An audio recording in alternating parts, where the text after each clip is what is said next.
Tiga orang tewas setelah minibus rombongan peziarah tertabrak kereta api di perlintasan Sebidang, Grobogan, Jawa Tengah.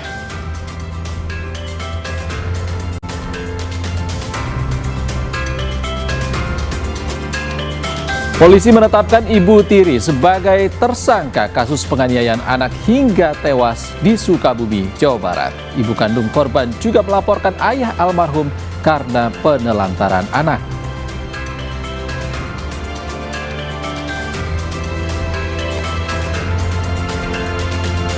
Pelajar dan guru dari TK hingga SMP diduga mengalami keracunan usai menyantap menu makan bergizi gratis atau MBG di Tulang Bawang, Lampung.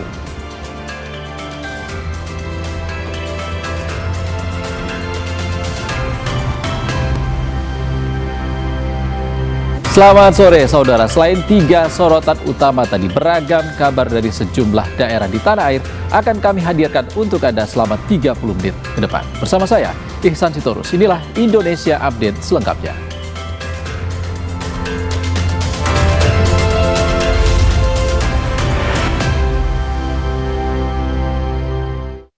Saudara, perjalanan ziarah berujung duka setelah satu unit minibus terlibat kecelakaan di perlintasan Sebidang, Desa Medani, Grobogan, Jawa Tengah. Akibat kecelakaan ini, 3 penumpang minibus tewas.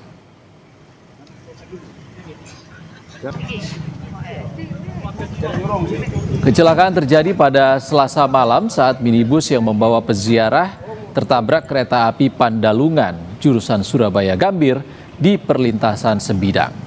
Kerasnya benturan membuat minibus sempat terseret dan terbalik sejauh 50 meter dari titik kejadian. 2 korban dievakuasi dari dalam kendaraan, sementara 1 korban terpental hingga ke sawah. Menurut penjaga perlintasan, minibus tetap melaju meski palang sudah ditutup dan peluit sudah dibunyikan. Ketiga korban dibawa ke rumah duka di Jepara. Kasus ini ditangani unit Laka Lantas Polres Grobogan.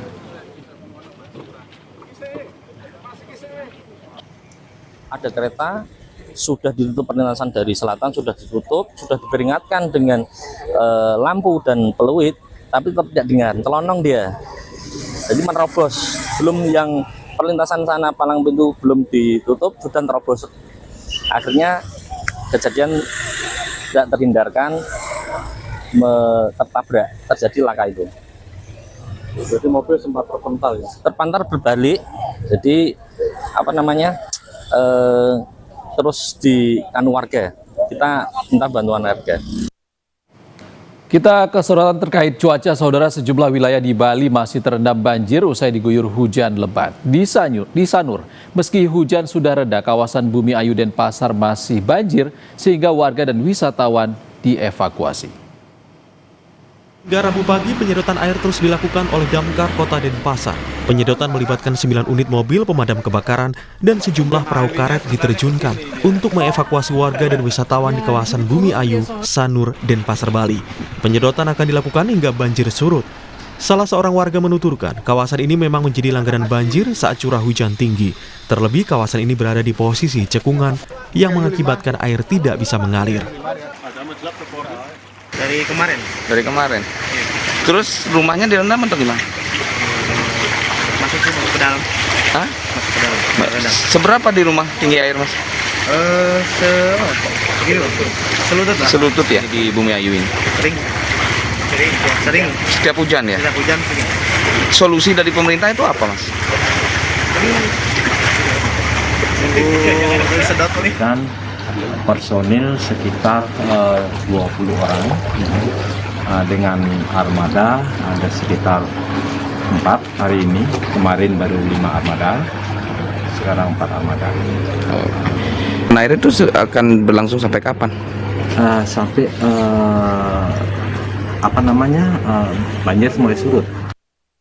Sementara sebelumnya, akibat hujan yang deras, sejumlah titik di Bali terendam banjir. Salah satunya area rumah sakit BIMC di Kuta.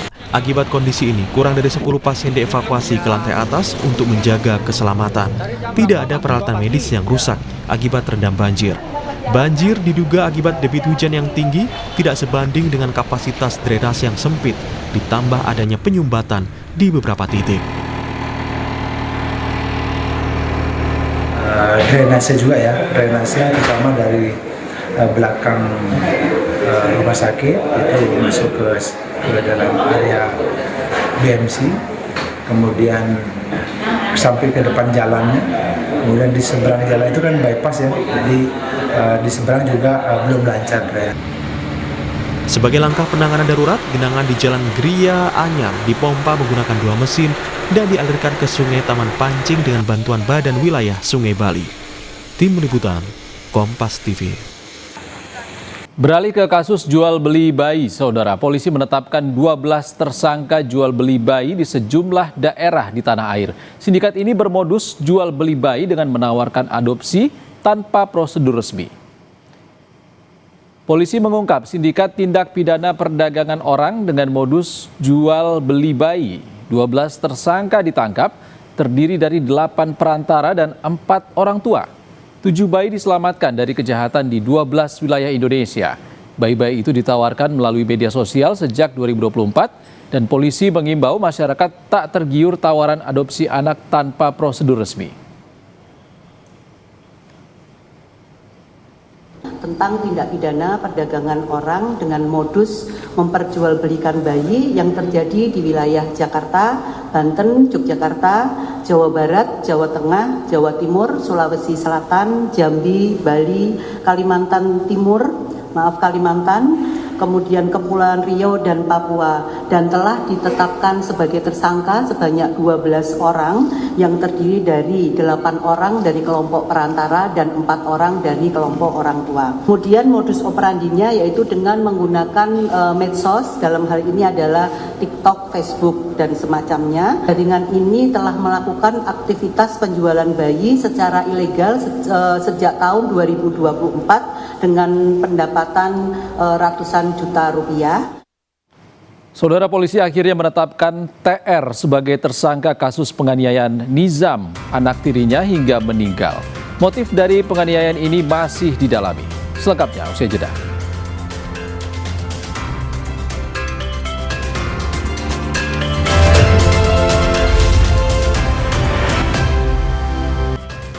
Anda kembali di Indonesia Update. Saudara, Wali Kota Jakarta Timur mencabut banding atas putusan Pengadilan Tata Usaha Negara Jakarta yang mengabulkan gugatan warga terkait polemik lapangan padel di wilayah Pulau Mas, Jakarta Timur. PT UN Jakarta memutuskan izin lapangan padel di Kompleks Perumahan Pulau Mas tidak sah. Wali Kota Jakarta Timur beralasan langkah mencabut banding diambil karena Wali Kota tidak tepat mencabut persetujuan bangunan gedung atau PBG. Seharusnya PBG merupakan kewenangan organisasi perangkat daerah. Pemkot Jaktim nantinya akan tetap mengawal mediasi yang akan dilakukan kepada warga terkait izin lapangan padel yang berada di area permukiman. Nanti akan kita buat surat pencabutan. Nah, kalau sudah dicabut surat pencabutan banding tersebut, putusannya itu kan wali kota harus mencabut PBG. Sedang wali kota tidak ada kewenangan untuk mencabut itu. Oleh karena itu nanti akan dimusyawarahkan oleh OPD yang mempunyai kewenangan untuk mencabut PBG tersebut.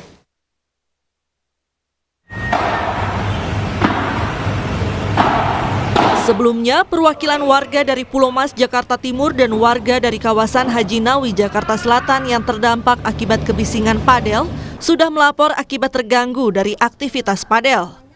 Salah satu warga di Pulau Mas menjelaskan bahwa kegiatan padel yang berdekatan dengan permukiman serta kendaraan yang diparkir secara sembarang membuat warga resah.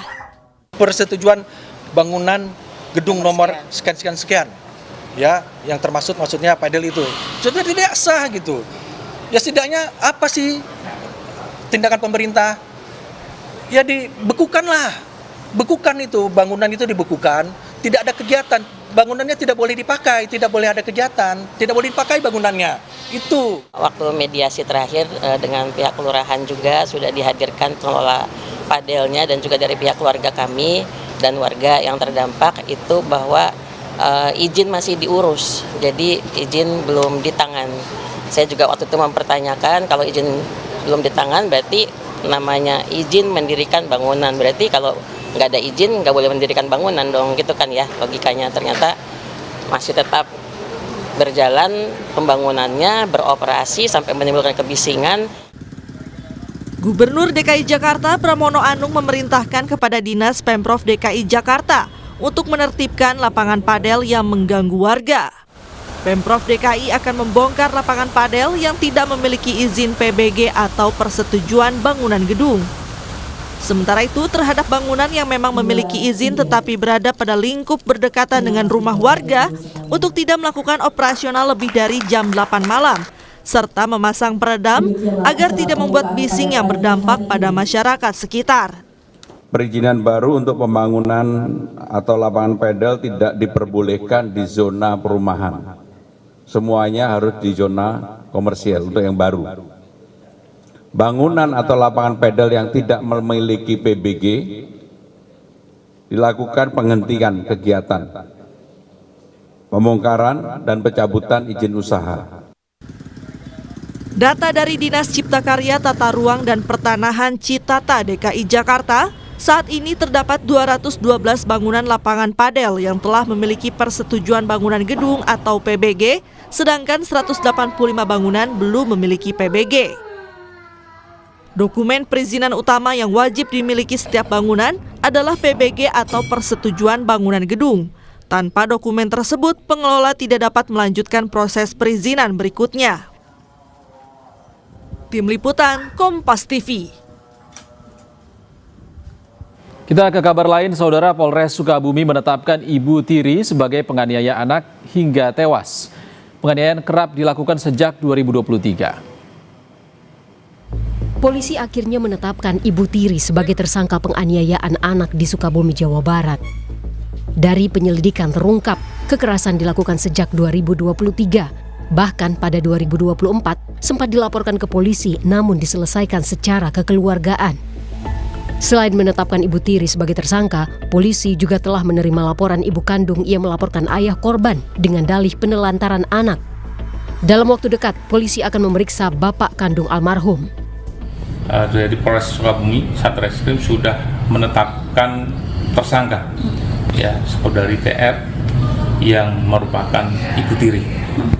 Ya, terhadap saudari TR sudah kita tetapkan jadi tersangka atas dugaan kekerasan baik fisik ataupun psikis. Terkait dengan laporan ibu kandung, ya itu terhadap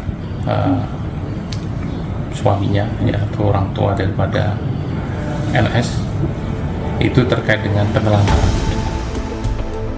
Kasus penganiayaan anak tiri hingga tewas dikecam Menteri Pemberdayaan Perempuan dan Perlindungan Anak. Menteri Pemberdayaan Perempuan dan Perlindungan Anak menegaskan tak ada toleransi bagi pelaku kekerasan pada anak. Negara wajib memastikan setiap anak hidup aman, terlindungi, dan dihormati hak-haknya. Saya menegaskan kekerasan terhadap anak dalam bentuk apapun, oleh siapapun, dan dimanapun tidak dapat ditoleransi. Negara wajib memastikan setiap anak hidup aman, terlindungi, dan dihormati hak-haknya. Tidak ada toleransi bagi pelanggaran hak anak. Sebelum meninggal, almarhum sempat menyebut dianiaya Ibu Tiri. Berdasarkan pemeriksaan korban, dokter menyampaikan korban mengalami sejumlah luka di sekujur tubuh dan gangguan pola napas. Tim Liputan, Kompas TV. Saudara, jalur provinsi akses utama penghubung 3 kabupaten ditutup setelah sebuah jembatan di Bondowoso, Jawa Timur amblas. Separuh badan jembatan amblas dan menyisakan lubang besar. Informasinya usai jeda.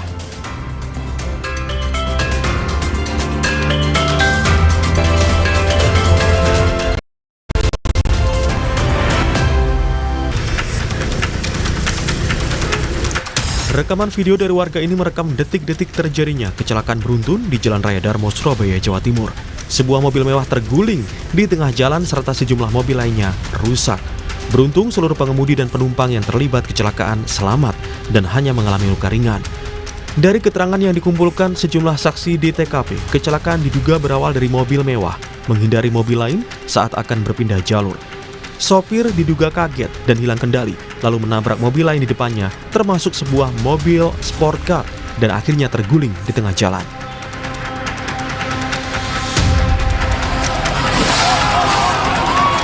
Mahasiswa Yogyakarta berunjuk rasa mengecam kasus kekerasan yang dilakukan oknum polisi di Tual sempat diwarnai kericuhan. Polisi membubarkan massa dan 3 mahasiswa sempat ditangkap. Akibat kericuhan, pagar Mapolda mengalami kerusakan. Kabid Humas Polda DIY Kombes Ihsan bilang, pasca demo kondisi telah kondusif dan 3 mahasiswa telah dipulangkan.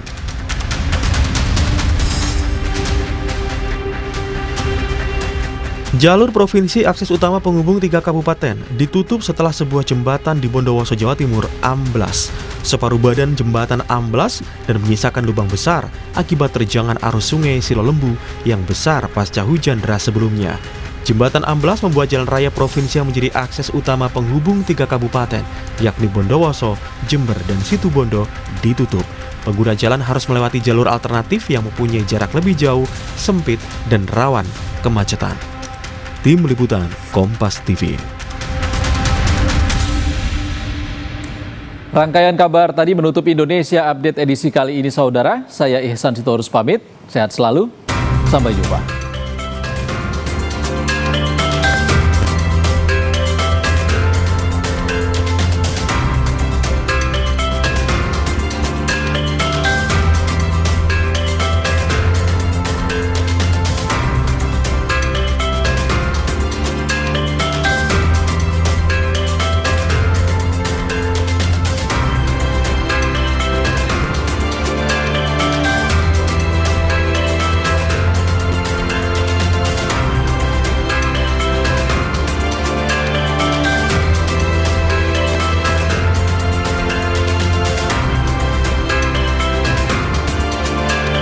Kasus kekerasan